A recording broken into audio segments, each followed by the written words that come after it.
This is a More Than Just Podcast production.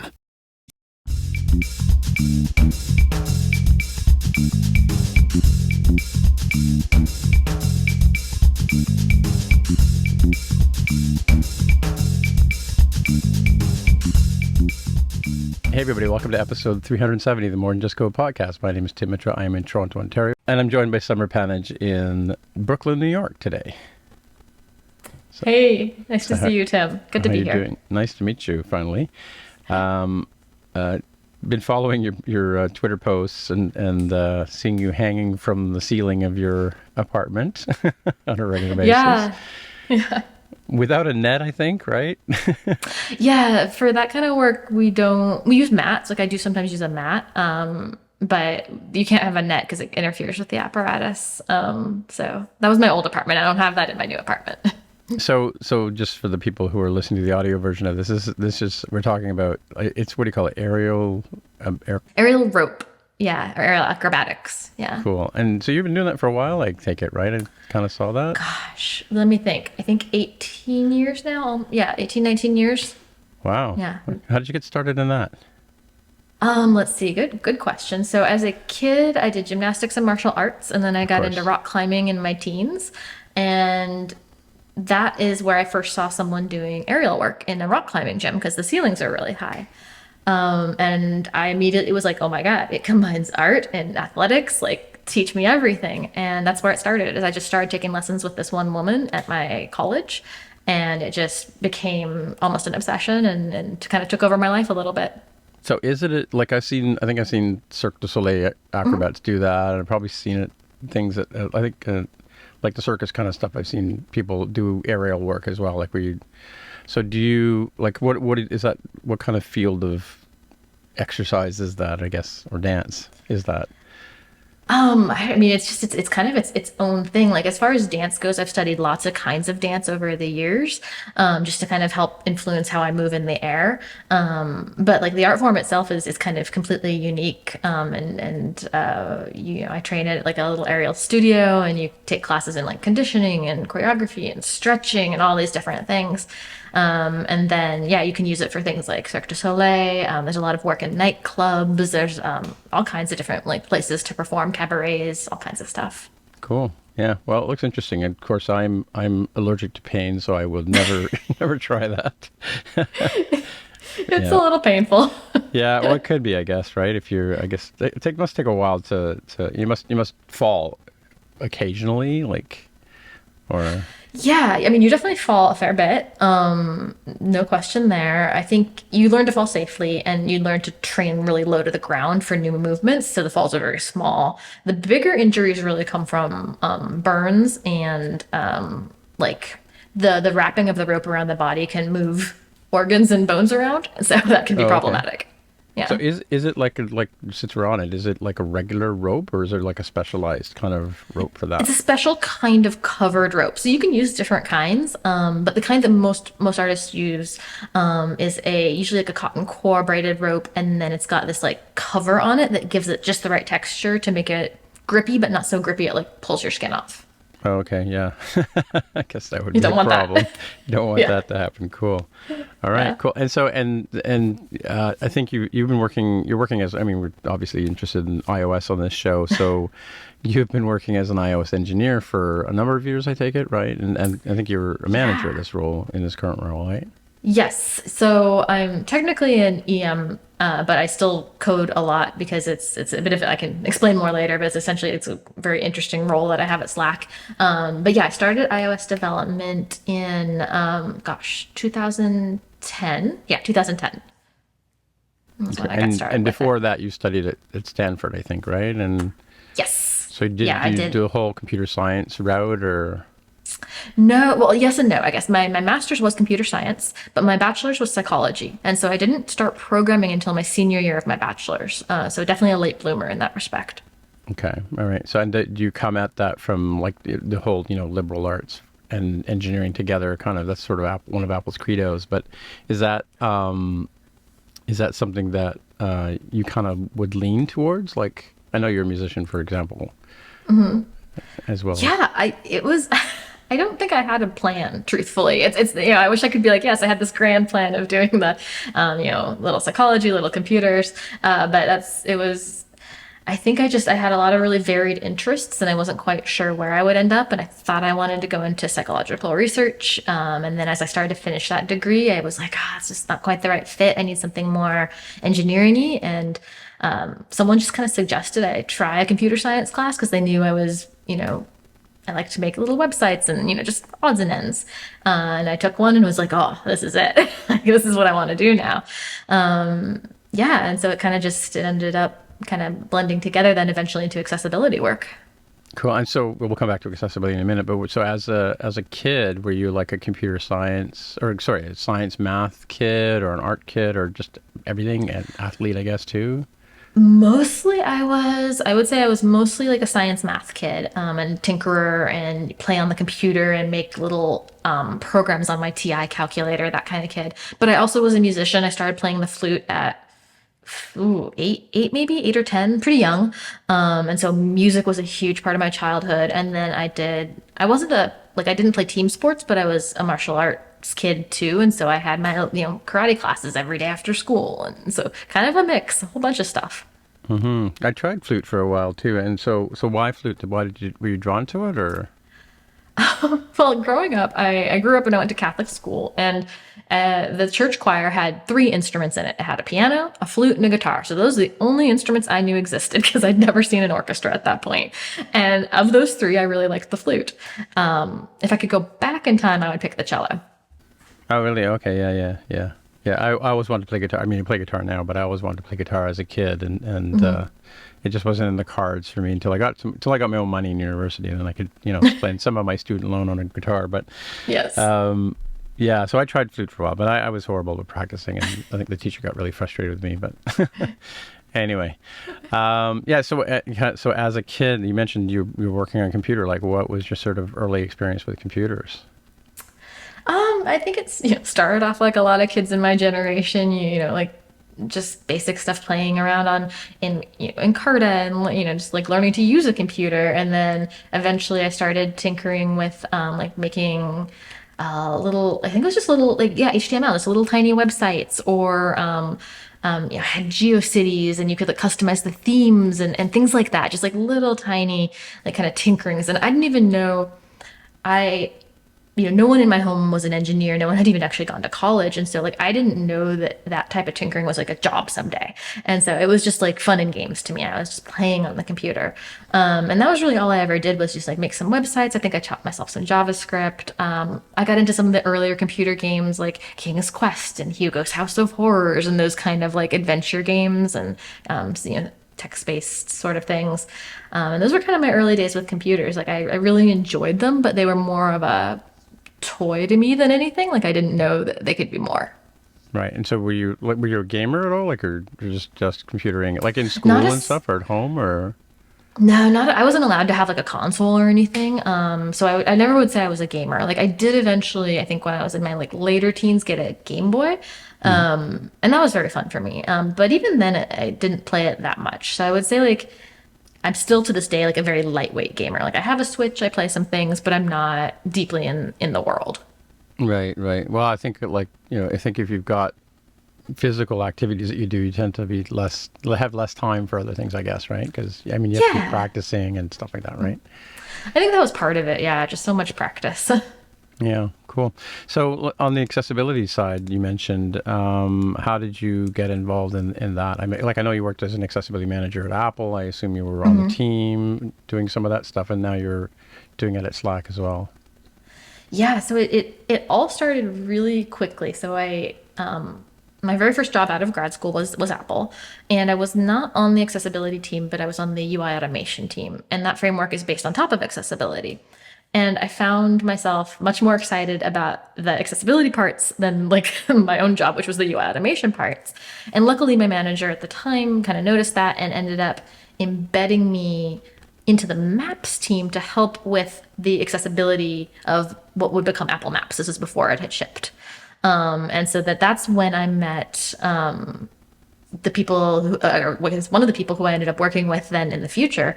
And that's also how I got exposed to accessibility, just like as a concept, and like started to learn the APIs and got really excited about it. And so I spent maybe a year working on the Maps product. And then at that point I chose to leave Apple, just because I wanted to spend more time doing Circus, truthfully, doing the aerial stuff. And so that was really the only reason I left at that time. But at that point I'd been doing, kind of some accessibility for a year. And then I kind of went to Twitter after that and found myself just like really excited about working on accessibility there. Like it wasn't hired for it, but it just was what excited me when I saw the bugs I could choose from.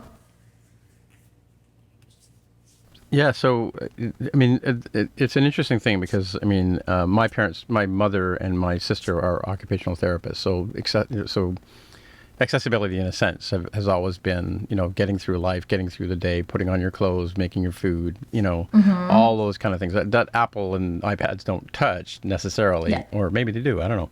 But,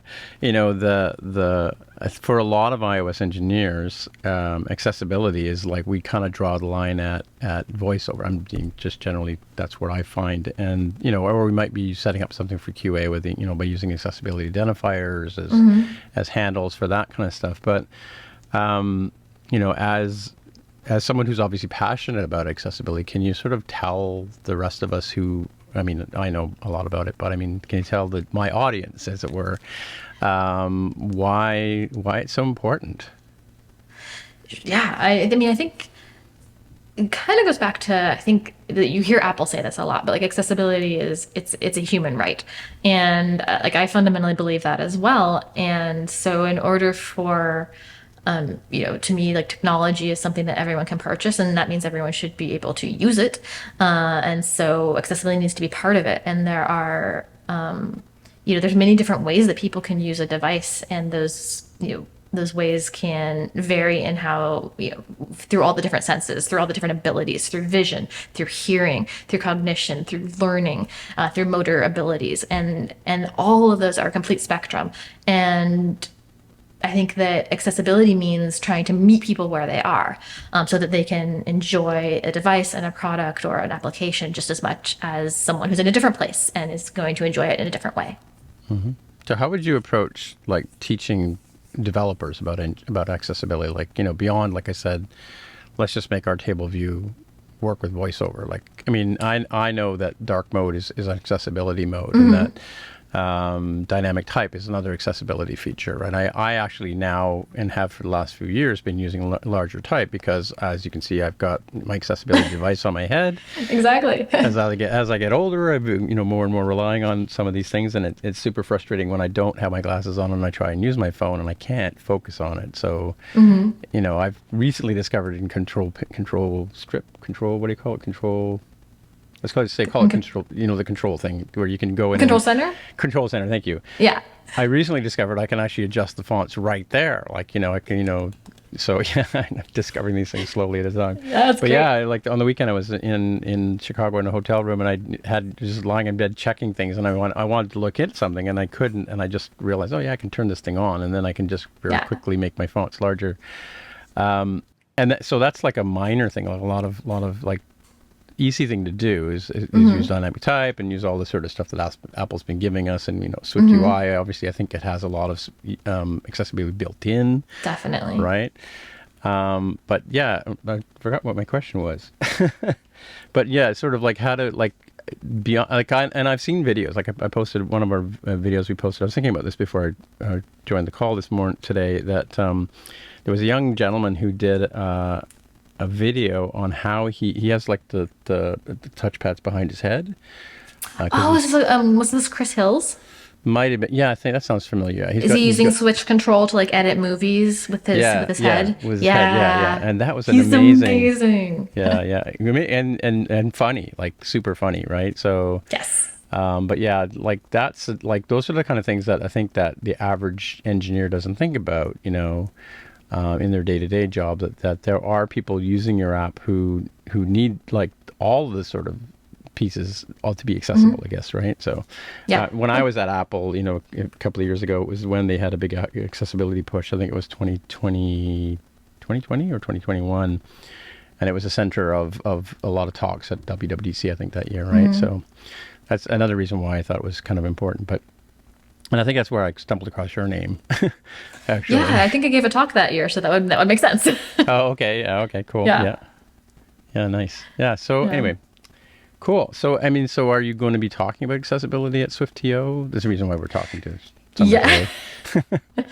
Yes, I will be talking about accessibility, although unlike, I think, most of my previous talks, usually I've done technical talks, and I've done, like you were saying, like, here's how to implement accessibility for voiceover, here's dynamic type, things like that. And this one will be different. This one is looking at more about accessibility at the company scale. Like, what does it mean to build an accessible product? Like, what does that term mean? And then we'll also be looking at the culture of a company and how that can lead to a more accessible product, and like what it takes to have a culture that cares about accessibility. What does it mean to have an accessibility team, and like what are the different formats for that? So yeah, I'm excited because it's a new talk. I'm still writing it, truth be told, or actually I've written it, but I'm still working on the slides. And but it's felt important to talk about that because I think that in some ways it can be easy to focus on just the APIs, but often if you're in the context of a larger company, there's so much more to making the product accessible. Yeah, and it's not just the iOS app, it's the Android app, it's the website, it's, you know, even calling in on the phone kind of thing can be part of that whole thing, right? So yeah, definitely. Yeah, it's an interesting thing about changing a culture to be more accessible. It's interesting. So so let's say you were given like an elevator pitch to my company. What would you say about how to become an accessible company? I think, let's see, I think, well, part of what I talk about in my talk is that accessibility is both a state of a product. A product can be accessible, and it's also a practice that a company has to practice in order to maintain that state. And so, any company can hire contractors, can hire people to come in and make a product accessible one time. But if you as a company actually want to build an accessible product, then you need to have a practice of accessibility. It needs to be part of how the product is developed. And the process to making a product accessible, from what I've seen in my time in industry, doesn't happen just at the coding phase, right? The product starts long before the code ever starts. It starts with the inception and the product. Maybe you have product people, maybe you're just a group of folks talking about an idea. But either way, it starts there with the idea. Like, what does this idea mean for someone who maybe can't see, for someone who maybe can't hear? What does this idea mean in those cases? How do we think about it? And then it goes through every phase of the product, right? It goes through the design, it goes through the implementation, of course, the code itself, it goes through the QA process, the feedback that then comes in. How do we handle that feedback? How do we think about it? But every part of the company's practice also needs to have accessibility in it. And so that's why it can't just be an afterthought, because you can't have something be in all parts of your process and also an afterthought. Those don't go together. Interesting. Yeah, no, it's a good point. I worked at a Canadian bank for years, and we had actually a visually impaired gentleman with a dog and a whole team of people who dealt with accessibility. I see what you're saying about that, right? So. But how would you help someone become an advocate for and their company to try and drive some of these ideas in their culture? Yeah, I mean, the truth is it can be really hard, right, to advocate for these things internally.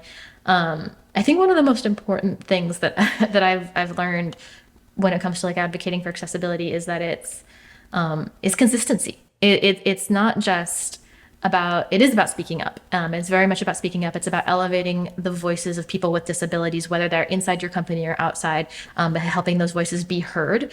But then it's also about doing it consistently. And I think it can be tempting to make a cool prototype that showcases accessibility. It can be tempting to give a talk internally about accessibility. And those are all awesome things to do. And I fully think people should do them if they're motivated to. But the tricky part is then continuing to do those things and continuing to bring up the topic and not letting it just be a cool moment, but reminding people that this isn't about a moment. This is whole lives, if someone has a disability, it can often be, not always, but often be a lifetime thing. And so accessibility also needs to be considered kind of as this long-term thing, not a moment. And so I think along with kind of doing, pushing for accessibility in a way that feels good to you and feels like a way you can do it, it's then remembering to do it consistently. And I think that's the biggest thing that I've certainly had to learn the hard way, and now I'm trying to embody, is just that level of consistency with like continuing to approach it. Yeah, it's interesting. I saw an article from Microsoft I think it was a month or so ago, that they kind of they pointed out that accessibility isn't just like, someone who's been injured in an accident or someone who's born with a disability. It can be me like hurting my leg and not being able to walk or drive my car. Now I have to get maybe I have to get a wheelchair while I'm recuperating, or even me lying in a hotel room without my glasses on.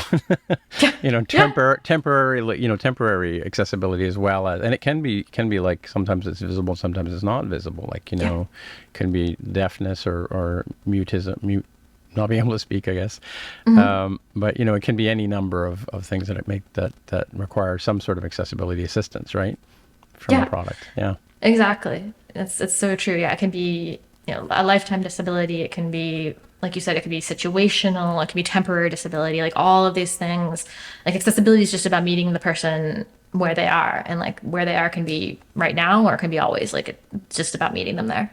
Sure. Yeah, and I read somewhere that I think, or saw something, I think that 18% of Americans have some sort of disability of some type, right? So, when we look at the numbers and say, well, does it justify this feature being added? Well, I think if you can extrapolate and say 18% of your audience might need accessibility, maybe you should think about it, right? Yeah, definitely. I think it's easy to think of disability as an other problem, but it's not. Like you said, then it is. Disability is everywhere. It is often invisible, and I think it's important for it to be part of the conversation whenever we're making something for people, because people have disabilities. Right. Cool. All right. Well, I have another part of the show. You saw one of my interviews, and I like to ask these questions to people to sort of for surprise them, I guess, and surprise me too.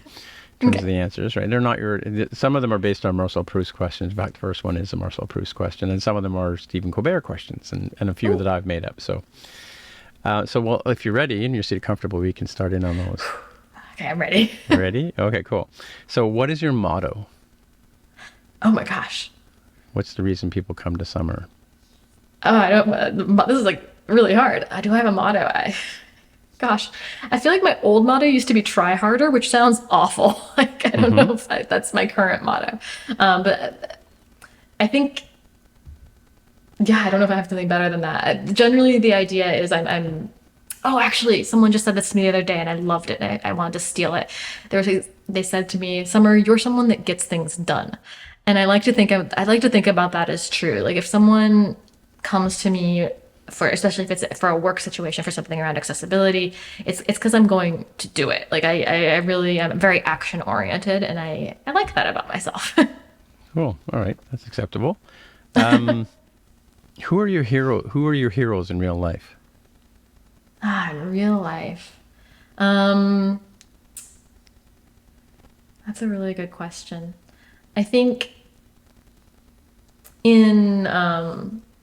there's some folks in the acrobatics world that obviously I have a lot of admiration for, and some artists that I follow very, very closely. And I think that, for me, I spend so much of my time being kind of on the computer and in my head that if someone can create art that like pulls me out of my head and like puts me like more in my heart and more in my like feelings, that's something that I really admire, and I think it's really, really important. So I think on the kind of artistic side of my life, I can think of some artists that I really admire. And in the technology side, in truth, a lot of the engineers that I worked with at Apple are people I admire to this day and will continue to admire.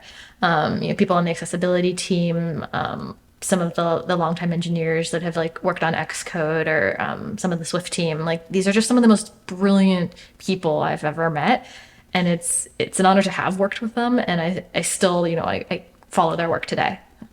Cool. All right. What words or phrases do you overuse the most? Could probably analyze this podcast and find out. Gosh, I think I say I use the word absurd a lot. That is I think I refer to many things as absurd. I'm trying to take the word crazy out of my vocabulary, and I think I've replaced anything. I'm trying to replace it with absurd. I think that's a better word. And what else? Yeah, I don't know. That's the only one I can think of off the top of my head. Absurd. I say that a lot. All right. Well, let's go back to what is your favorite word? My favorite word. Okay, so in Spain, and this is not in English, but in Spanish, there's I actually forget if it's dawn or dusk. I think it's dusk, but there's the word madrugada, and I'm saying it terribly because my Spanish accent's not very good. Madrugada, and I think it's the most beautiful word in the world. Like, I just love that word. I think it's just so pretty to listen to. In English, when I was very young, I got obsessed with the word spatula. I don't know why. I just thought it sounded like spatula, like sounded so good, and it almost sounded onomatopoetic, even though I don't think it's supposed to be. And I really liked it. So that's in English. That one comes from like childhood, like 10 years old, and then madrugada for Spanish. Cool. All right. What's the best sandwich? Oh, the best sandwich. Well, I think we can. As long as we can call bagels sandwiches. I live in New York now, and so my go-to is an everything bagel with lox and chive schmear, and that is my go-to, and I could live on that. Yeah, I'm gonna allow that one. Cool. Apples or oranges? Oh, definitely apples. My fridge is full of them. Yeah, and can you put peanut butter on an apple? Oh yeah, definitely. Peanut butter goes on almost everything. Yeah. Have you ever asked anyone for their autograph? Oh, I think only once. I was at a concert it was a Joshua Bell concert, and I was very young, maybe like 14. And I was a very big Joshua Bell. He's a violinist, and I was a very big fan of him. And he came out afterwards, and I think I did ask for an autograph, but I think that's the only time. I had him sign, I think it was the Red Violin soundtrack, if I remember correctly. Cool. Well, if you ever write a book and I run into you and I have the book in my hand, you're going to sign it. Oh, I don't know if I'll ever write a book. Well, you never know. What's your favorite action movie? Action movie? I don't actually watch a lot of action movies. Well, what's your favorite movie? Let's go with that one. Okay, we'll do that. I think my comfort movie is Moulin Rouge, no question. I probably have the whole thing memorized. Wow. I think one of the best movies that I've ever seen is a classic. I think everyone loves this. Is 12 Angry Men. That's just an incredible classic that I love so much. Action. I won't necessarily say it's my favorite action movie, but I have just recently watched the two newest Spider-Man movies, the Spider-Verse ones, and they're animated, obviously, but they're still action. And those are, like, the animation there blows my mind. I could watch those all day. So those are definitely, I think, as action as I get. Yeah, it's funny. I just saw the last one too, and as an artist, and as digital artist as well, I keep looking. I can't watch the movie and not think, how do they do that scene? You know, like as I'm watching the textures in the background, I'm, not so much even like watching people punch each other. I'm just looking at the skylines and the color effects and stuff like that. But timely wise, I have to ask you though. This is I'm gonna, it may be a new question, may only survive for a short while. It's kind of a 4-parter. Okay, wow. Barbie, Oppenheimer, Barbie before Oppenheimer, or Oppenheimer before Barbie? Oh my goodness. I haven't seen any yet, but my current thoughts on how I'd like to approach this is Oppenheimer before Barbie. Okay. And the reasoning would be that I feel like Nolan films tend to make me think a lot. And I'm going to need to clear my mind eventually. So I feel like I'd start the day early with Oppenheimer, have a good think over my bagel. And, then toward the evening, that's when maybe a little tequila and Barbie lighten the mood a bit. Cool. Yeah. Yeah, it's interesting. I have a side question though. So, like, I don't know if you know that there's an IMAX 70 millimeter IMAX special edition of Oppenheimer, I've but it's heard. only playing in 30 cinemas. I don't know if it's playing anywhere in near New York. It's playing in two near me. Okay. And I had a ticket on Monday, but I had to fly to Chicago, so I had missed it. So I watched it. Oh. I saw Oppenheimer last Friday. I found a single seat, and I went and watched it in a really good theater downtown. But yeah, I have to go back and watch it on IMAX. But I'm curious, like, if you could, would you go see it in that format in New York somewhere? Yeah. If I could, I would definitely look for that format. I love it. I don't know. I enjoy the specialty film formats. Like there's a Cinerama in Seattle. I think it closed down, but whenever I was in Seattle, I'd go see something there just because it's like such a specialty format. Yeah, we have a place called TIFF here. Well, we're going to be at TIFF and it's Toronto International Film Festival, Bell Center. Bell is our phone company here, but and I got the name completely butchered. But I'm a member of TIFF, and I go see, like, they'll show a movie, and I'll run down and see it, kind of thing. Mm-hmm. So I've seen like Terry Gilliam movies that came out in the 80s on film. Mm-hmm. Like, a friend of mine put on a showing of Clerks on film, which is kind of really cool. Like things you've only ever seen on VHS before, right? So yeah, that's cool. Well, I'm glad we got the Barbie Oppenheimer thing out of the way. Very important. Yeah. What is the most used app on your phone?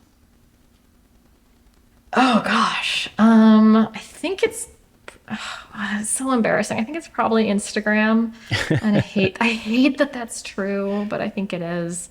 I'm gonna go check. I'm gonna give a real proper answer. We're gonna check screen time, and we're gonna really find out. But I'm betting you it's Instagram. Mostly just because that's where all my circus friends are. So there's a lot of video content. So it really pulls me in because I'm watching them do all their cool tricks. Okay, it's pretty much a tie between Instagram and messages, which that makes sense. I do a lot of texting. Yeah. It's funny when I look at my phone. We use Slack at work, so Slack ends up being my top. I thought you'd like to hear that. What's your idea of perfect happiness? Oh, wow, perfect happiness. That you got deep real quick. Okay, let's see. Perfect happiness. I think for me, it's about being fulfilled in kind of different ways. Like I think happiness to me is almost a misnomer of the state that I'm thinking of, because to me happiness is like it's a peak. You have peaks and troughs, and I guess for me it's perfect happiness would be more of contentment, and that would be being fulfilled in my work, in my personal life. So like work that I find fulfilling, a personal life that brings joy, and then in kind of all the other spaces, like finding ways to for expression in art, I think is something that brings me great joy. And so I think if I have those kind of facets of my personality met, kind of like the friendships, the work, and the art, then that is I feel content in that place. Cool. All right. This is my original question, I'm going to go back to the original version of it. It's been modified over the podcast. Okay. But so, Star Wars or Star Trek? Oh, that's good. Definitely Star Wars for me. Really? Okay. Yeah. I did grow up on Star Trek, but I think I fell in love with Star Wars a little bit more just because of the time I watched them in my life. Mm-hmm. Yeah, it's interesting because a lot of people have been fighting for Star Trek in the last several episodes, right? Oh. Yeah. Actually, I had one Daniela with Stargate, which I thought was interesting, and I interviewed James Thompson, who had me put Doctor Who on the list, right? But if I had been there, I would have gone with Doctor Who. Cool. How far back with Doctor Who do you go? Do you go like the new series or the original series, or? Actually, I haven't seen. So the new series, I haven't seen the most recent seasons, but I saw the new series up until Jodie came on. I saw them I think I saw it 3 times through, the whole new series. And then the old series, I don't think I've seen everything, but I've probably seen them most episodes at least once. Cool. All right. What number am I thinking of? 72. Oh, so close. You actually got them backwards. You're the closest person. Oh, it's 27? Yeah. Oh my gosh. Wow. That's amazing. Last question. Do you have a dream that you can remember? A dream that I can remember. Oh gosh, I do. This isn't a recurring dream, but it's one I had as a child, and it was there was my grandmother did a lot of the work raising me, and she wore this turquoise ring, this huge turquoise ring, and it scared me as a little girl. And in the dream, the turquoise ring was like in the wall, and it had a face on it, and it would like talk to me, and it would like steal my cookies and things. And that dream, to this day, I can still remember it, even though I probably haven't had it since I was 5. Wow. Yeah. That's amazing. Yeah. One of my dreams that I can remember is I was thinking I was about 6 or 7. But I remember not being able to go back to sleep after that one for sure. Yeah. It still sticks with me. All right. Well, this is the part of the show where I ask you to tell the listeners, how to get in touch with you if they want to, and where they can find you. And let's go with Twitter, just in case you want to use that one as one of the options. Because this weekend they changed, right? So I'm still calling it Twitter. I don't care what anybody says. Yeah. But so same. So Sommer, if people want to get in touch with you, where would they find you? So I am still on Twitter, although, see how long it lasts. But it's just my first name, Sommer, and that's at Twitter. So just a simple handle there. You can also find me on Mastodon. Same thing, Sommer, but it's I have to give my domain is Macaw Social. I'll have links in the show notes. So. Oh, great. So yeah, it'll be Sommer at Macaw Social. Those are probably the main 2 for social media. And if you are interested for some reason in my weird circus shenanigans, that would be Instagram, and that is Sommer Rope with just 1 R in the middle. Cool. Oh, cool. All right. Well, my name is Timitra, Timmitra on the Twitter machine, on Mastodon, on Blue Sky, on what else is there? Threads. There's Threads now. Yeah, I'm on Threads too. Well, there's not much, I'm disappointed in Blue Sky and Threads. There's not much happening over there yet, but I guess it's early. I'm technically on them, but I wouldn't say I'm use them yet. I just kind of am checking it out. Yeah, cool. Well, so until next time, we'll see you in the future. Bye. This has been another episode of the More Than Just Code podcast. If you want to find out more about the show, you can visit the More Than Just Code website at mtjc.fm. There you can find a summary and show notes of each episode. We list links to the apps, code, and news that we mentioned on the show. If you like the podcast, tell your friends. Please leave a comment on the website, and if you can, please write a review on iTunes. And please recommend us in your favorite podcatcher. All of these things help others find out about the show. We really appreciate your help with spreading the word. We're also on Twitter, Facebook, and Instagram. We'd love to hear from you, so use the hashtag AskMTJC. Once again, the podcast Twitter account is at MTJC_podcast. Please consider supporting the show by pledging any amount on patreon.com/MTJC. Thanks again for listening. We'll see you next time.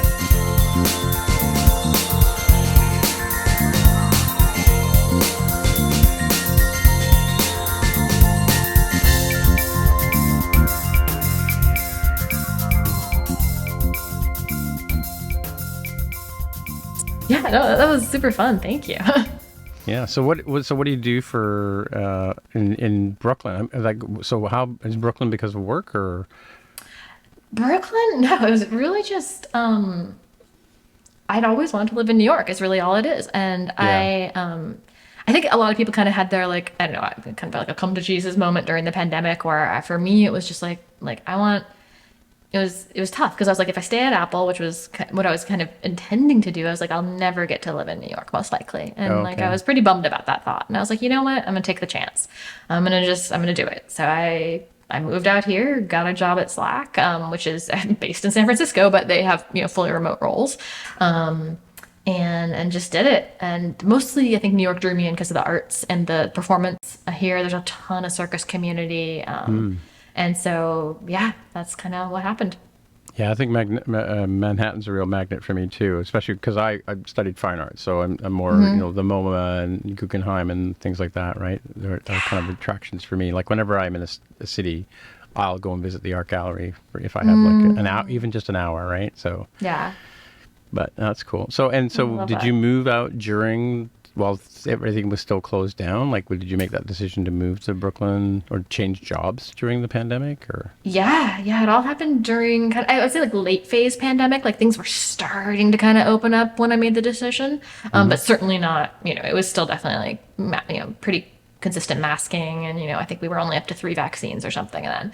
But yeah, it happened during the pandemic. I arrived in New York, actually drove across the country over Christmas, over the holidays, and I got to New York in like January 3rd, I think, of 2021. Did you drive straight through, or you take your time and check things out as you came? Took my time. Yeah, I did. So I did the southern border route because I didn't want to have to deal with snow in an RV. I rented an RV, and did the southern border, and I think I did 11 days. Yeah. So is that like across Texas to Georgia and then up the coast, kind of? Yeah, exactly. Like all the way to the Florida all the way to Florida. I think Jacksonville is where you make the turn, and then you head north. And have you done these treks across the U.S. in the past, or just that was the biggest? That was I'd never done a full U.S. crossing, and that was always one of my dreams. So I kind of got 2 dreams with like New York U.S. crossing in an RV. Checked off 2 boxes there. I'd never done that road trip that big before. I'd done like the West Coast, and I'd done the East Coast for the most part, but I hadn't done the big thing. I didn't ask you, like, where were you originally from? Like, where were you? Oh, I was born in Portland, Oregon, lived there for 18 years, and then Bay Area after that. I see. So you're a West Coast person, very West Coast. Yeah. Cool. Yeah, very West Coast person, but I needed my stint in New York. I don't know if New York is forever for me, but it's definitely like a wonderful place to have, a few years of my life. Yeah, I think, of the American cities, for me, New York's probably the biggest and most challenging, I guess, but Boston is attractive. I went to a lot of conferences in Boston in my early publishing career.